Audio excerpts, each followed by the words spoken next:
সুপ্রিয় দর্শক, আসসালামু আলাইকুম। আজকে চলে আসলাম একটা পেঁয়াজ চাষের গুরুত্বপূর্ণ কিছু কথা নিয়ে। সেটা হলো, আমরা সকলে জানি এবছর বাংলাদেশে প্রচুর পরিমাণ পেঁয়াজ চাষ করা হয়েছে।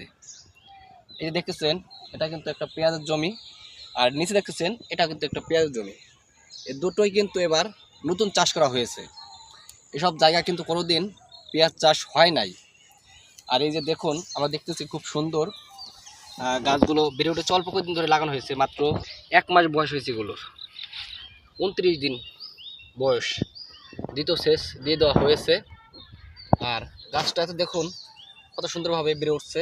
আর বর্তমান বাংলাদেশে প্রচুর পরিমাণ হাইব্রিড পেঁয়াজ চাষ হয়েছে, যা আমাদের ভারত থেকে, পাকিস্তান থেকে এলসি করতে হতো। আর সেটা কিন্তু বাংলাদেশে চাষ করা শুরু হয়ে গেছে।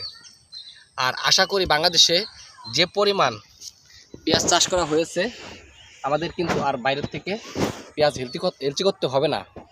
আমরা যদি এরপরও বাংলাদেশে এলচি ঢোকায় ভারত থেকে, পাকিস্তান থেকে, তাহলে কিন্তু বাংলাদেশের যে কৃষক পেঁয়াজ চাষ করেছে, আমি যে ধারণা করি কৃষকরা ক্ষতিগ্রস্ত হয়ে যাবে।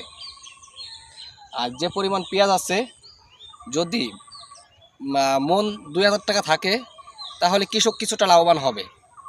আর যে পরিমাণ পেঁয়াজের বীজের দাম, অবাক করার মতন।